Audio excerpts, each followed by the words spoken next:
Hello guys, welcome back to my channel. कैसे हैं आप सब? आई होप आप सब अच्छे होंगे एंड मैं आ गई हूँ आपके लिए एक और नया व्लॉग लेकर। तो आज का व्लॉग मैं इवनिंग से स्टार्ट कर रही हूँ और आजकल ठंड इतनी ज़्यादा पड़ रही है ना, पता ही नहीं चलता ये इवनिंग है कि आफ्टरनून है, क्योंकि इतनी ज़्यादा ठंड हो रही है। मौसम एकदम ठंडा हो रहा है और काम करने का तो बिल्कुल मन ही नहीं होता, बट क्या करें, करना पड़ता है। तो आज पूरा दिन ऐसे ठंड पड़ी है ना, और धूप का तो बिल्कुल भी नामो-निशान नहीं दिख रहा है।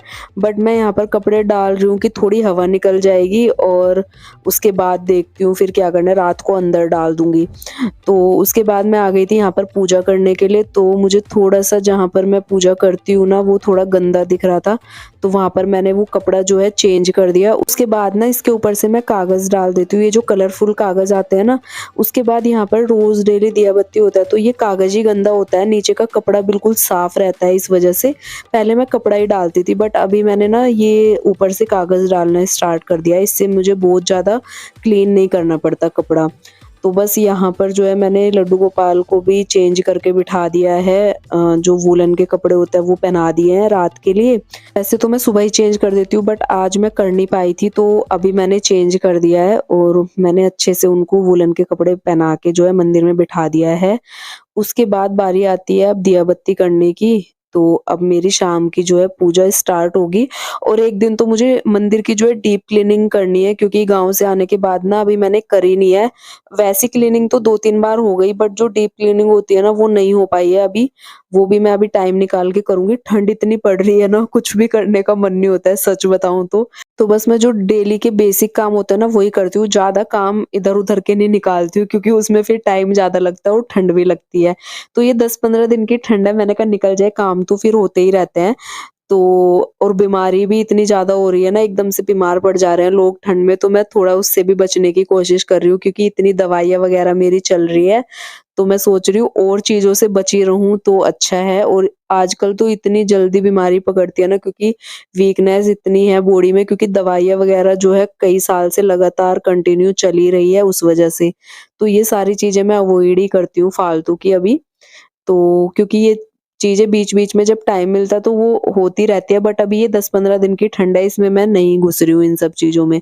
उसके बाद आ जाती है डिनर की बारी, तो उसी की तैयारी मैं करने बैठ गई थी। हस्बैंड अभी ऑफ़िस से आए नहीं थे, तो मैंने सोचा प्रिपरेशन कर लेती हूँ डिनर की। तो आज ना मूली के पराठे बनाऊँगी। सर्दियाँ हैं, ऐसी चीज़ें खाने में बहुत टेस्टी लगती है, पराठे वगैरह ये सब चीज़ें। किसी भी चीज़ के पराठे आप बना लो, तो वो अच्छा ही लगता है सर्दियों में। तो मैं यहाँ पर जो है मूली कस रही थी, तो यहाँ बैठे-बैठे मैंने टीवी भी चला लिया था, साथ-साथ अपने जो है ये भी प्रिपरेशन कर ली। मूली जो है सारी मैंने कस ली थी, उसके बाद मैं आ गई थी किचन में और अभी पहले मुझे मूली की स्टफिंग बनानी थी। तो सबसे पहले ये जो मैं मूली कस के लेके आई थी ना, इनका अच्छे से मैं पानी निचोड़ लूँगी, क्योंकि इसमें ज़रा-सा भी अगर मॉइस्चर रह जाएगा ना, उसके बाद पराठे बहुत अच्छे नहीं बनते हैं। उस वो ना फटते रहते हैं और उसमें ना पानी-पानी सा भर जाता है। तो सबसे ज़्यादा जो मूली के पराठों की जो प्रिपरेशन करने में ना, सबसे ज़्यादा स्टफिंग बनाने में थोड़ा हार्ड लगता है। तो उसी को अगर थोड़ा-सा तरीके से बनाओगे तो पराठे बहुत अच्छे बनते हैं। तो यहाँ पर मैंने पूरे अच्छे से उनका पानी निचोड़ लिया था। उसके बाद इसमें मैंने सारे मसाले ऐड कर दिए सब, और नमक ना मैंने मैंने पहले ही डाल दिया था, उसको थोड़ी देर के लिए छोड़ दिया था। जो मैंने मूली कस के रखी थी ना, तो उसमें नमक डाल के उसके बाद मैंने उसका पानी निकाला था। उसके बाद मैंने सारे मसाले ऐड करे और आटा वगैरह यहाँ पर सब लगा लिया है। साथ में दूध गरम होने रख दिया और साथ में बनने रख दी थी एक साइड पे चाय। तो ये सारी चीज़ें भी साथ-साथ हो जाएँगी और साथ-साथ अब मैं बनाने स्टार्ट करूँगी मूली के पराठे। और पराठे मैं पहले जिस तरीके से बनाती थी ना, पहले मैं अलग-अलग जोड़ के बनाती थी कि 2 रोटियाँ बना के उसके बीच में स्टफिंग भर के और उनको दोनों को जोड़ देती थी। बट अब मैं एक ही उसमें भर देती हूँ स्टफिंग, क्योंकि पहले ना मुझे स्टफिंग बनानी नहीं आती थी उस तरीके से मूली की ना। तो पहले मेरे पराठे बिल्कुल भी अच्छे नहीं बनते थे अगर मैं इस तरीके से बनाती थी। फिर मैं 2-2 रोटियाँ जोड़ के बनाती थी। बट अभी मैंने वो सीख लिया है और अच्छे से स्टफिंग बन जाती है मेरी। बस इसमें ये ध्यान रखना होता है कि मॉइस्चर ना रहे ज़्यादा, उसके बाद इसमें पानी-पानी हो जाता है, फिर पराठे नहीं बनते हैं अच्छे से। अगर गीला हो जाएगा तो वो बनते ही नहीं है बिल्कुल भी, अगर स्टफिंग आपकी गीली होगी ज़्यादा। तो बस ये देखिए कितने अच्छे से मैंने ये पराठा जो है बेल दिया है और कितने अच्छे से ये बना है। ना बहुत हल्के हाथों से बेलना है वरना फट जाता है। तो बस यहाँ पर मैं इसको दोनों साइड से घी लगा दूँगी और अच्छे से इसको सेंक लूँगी और जब इस पे घी लग जाएगा ना, घी थोड़ा-सा एक्स्ट्रा लगा के मैं पराठे सेंकती हूँ क्योंकि देसी घी में ही बनाती हूँ और फिर जब इसका जो स्वाद होता है ना वो और भी बढ़ जाता है जब आप देसी घी में बनाते हो। तो बस देखिए पराठा आपको दिख ही रहा होगा किस तरीके से फूल रहा है, तो इसका मतलब बहुत अच्छा बना है और दोनों साइड से मैंने सेक भी अच्छे से दिया है। तो बस इस तरीके से बनाती हूँ मैं मूली के पराठे और अब हस्बैंड भी आ गए थे, वो अंदर बैठ के देख रहे थे टीवी। उसके बाद यहाँ पर मैं उनकी प्लेट लगा दूँगी साथ-साथ क्योंकि सर्दियों में गरम-गरम ही अच्छा लगता है और साथ में जो करेले की सब्ज़ी मैंने बनाई थी ना, वो भी रखी हुई थी, तो थोड़ी-सी मैंने साथ में वो भी रख दी है। तो आज का जो डिनर है हमारा ये होने वाला है। उसके बाद मैं हस्बैंड को प्लेट लगा के दे आई और मैं आई थी बनाने, मुझे उन्होंने फिर से आवाज़ लगा लिया, तो मैंने सोचा पता नहीं क्या हो गया क्योंकि वो टीवी भी देख रहे थे। तो पता है क्या कहते हैं कि आ जाओ एक बाइट खा के जाओ, तो उन्होंने मुझे एक बाइट खिलाया, तब मैं आई हूँ।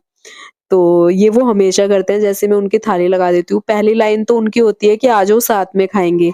फिर मैं बोलती हूँ कि नहीं पहले आप खा लो, मैं अभी बना रही हूँ, फिर वो मुझे एक बाइट खिलाते हैं साथ-साथ। सर्दियों में ऐसी चीज़ें खाने-पीने का जो मज़ा है ना वो अलग ही है। खाना-पीना ना सर्दियों में ही अच्छा लगता है ज़्यादा क्योंकि तली-भुनी चीज़ें, घी वग़ैरह इतना यूज़ होता है, ड्राई फ्रूट्स वग़ैरह डाल के आप इतनी सब चीज़ें बनाते हो, तो सर्दियों में ये सारी चीज़ें अच्छी लगती है। हमारे यहाँ तो बहुत कुछ बनता है इसी तरीके से और जब तक सर्दियाँ होती है बनता ही रहता है।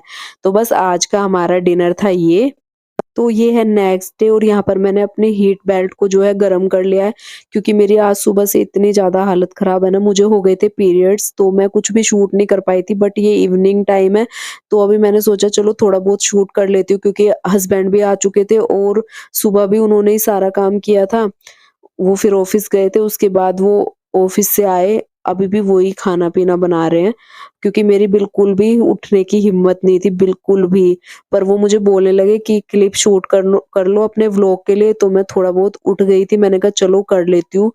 तो ये भी दिखा देती हूँ कि इस टाइम पे ये मेरी कितनी ज़्यादा हेल्प करते हैं, क्योंकि मैं 2-3 दिन मेरी बिल्कुल हालत ठीक नहीं होती है इन दिनों में और हस्बैंड बहुत सपोर्ट करते हैं। तो बीच में तो मैंने मतलब सुबह से तो मैं कुछ कर ही नहीं पा रही थी, व्लॉग भी मेरा बिल्कुल भी मुझे ना चिड़चिड़ापन-सा हो जाता है, तो मैं बात भी नहीं करती ज़्यादा, तो इस वज़ह से तो फिर ये तो थे ही नहीं घर पे, तो मैं ऐसे ही लेटी रही पूरा दिन ऐसे ही सिकाई करती रही अपनी और उसके बाद ये आ गए थे, तो अभी मैं उठी हूँ, इन्होंने कहा तब। तो अभी मैं इनसे पूछ रही थी क्या बना रहे हो? बस मैं दिखाने के लिए आई थी कि मतलब यही कर रहे हैं सारा कुछ, बहुत सपोर्ट करते हैं इस तरीके से। तो मेरे को बोल रहे थे कि मैं कुछ भी बना रहा हूँ, जाओ सरप्राइज़ दूँगा वहीं पे, अभी मैं तैयारी कर रहा हूँ। तो इन्होंने मुझे नहीं बताया कि ये क्या बना रहे हैं, बट ग्रेवी वगैरह मैं देख के आ गई थी कि ग्रेवी तो बन चुकी है, बट ये नहीं पता कि बन क्या रहा है। तो मैं जाके फिर वापस लेट गई थी ऐसे ही, यहाँ से छोटी-सी क्लिप शूट करके, तो ये डिनर बना रहे थे आज का।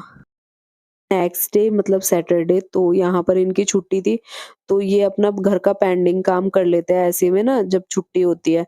तो ये एक हमारा काम था, यहाँ पर ना हमारी मशीन रखी होती है कपड़े धुलने वाली, तो यहीं पर मैं कपड़े धोती हूँ। ये बैक वाली बालकनी है, तो इसमें ना नीचे जो फ्लैट है ना उसमें थोड़ी बहुत सीलन जा रही थी क्योंकि यहाँ पर पानी का काम होता है तो वो होता ही हो ही जाता है कई बार। तो यहाँ पर ना इन्होंने व्हाइट सीमेंट जो आता है ना वो भर दिया है जहाँ-जहाँ पर भी टाइल्स लगी होती है, तो उसके किनारे-किनारे पे ना सब जगह वो भर दिया है व्हाइट सीमेंट। उसको ही ये अभी करने लग रहे थे, तो मैंने यहाँ पर भी इनकी छोटी-सी क्लिप बना ली, क्योंकि आज का पूरा काम भी इन्होंने ही किया है। जो भी था घर का भी, वैसा भी, तो सारा काम भी यही कर रहे हैं कल से, जो कि मैंने आपको बताया था मेरी तबीयत ठीक नहीं है। तो बहुत ज़्यादा हेल्प करते हैं ऐसी सब चीज़ों में और जब ऐसा सपोर्टिव हस्बैंड मिल जाता है ना, लाइफ पार्टनर आपका इतना अच्छा होता है ना, तो आपकी ज़िंदगी इतने सुकून से कटती है, फिर आपको किसी चीज़ की टेंशन नहीं रहती है। बस लाइफ पार्टनर अच्छा मिल जाए ज़िंदगी में, फिर किसी चीज़ की टेंशन नहीं होती है इधर-उधर की, किसी भी चीज़ की, कुछ भी होता रहे लाइफ में, बस अपना हस्बैंड, अपना लाइफ पार्टनर जिसके साथ आपको सारी ज़िंदगी बितानी है, वो अच्छा मिल जाए ना, उसके अलावा एक लड़की को कुछ नहीं चाहिए होता और पता नहीं मैं कैसे बोलूँ कि मैं बहुत लकी हूँ इस चीज़ में कि मुझे ऐसे हस्बैंड मिले हैं। तो बस इस तरीके से हमारी लाइफ़ बहुत अच्छी जा रही है और 8 साल हो जाएँगे अभी फरवरी में हमारी जो है शादी को। तो बहुत हँसी खुशी जा रही है। तो मैं तो कहती हूँ सबकी सब लड़कियों की ऐसे ही लाइफ जाए जैसे कि मेरी जा रही है। ये है फिर नेक्स्ट मॉर्निंग और कोहरा देखिए अभी 9 साढ़े 9 बजे का टाइम है तभी भी इतना कोहरा है। तो हस्बैंड नाश्ता वगैरह करके चले गए हैं और मैंने भी कर लिया है, वो गए हैं ऑफ़िस। उसके बाद मैं अभी लेटने जा रही हूँ क्योंकि मेरी हालत बिल्कुल भी ठीक नहीं है।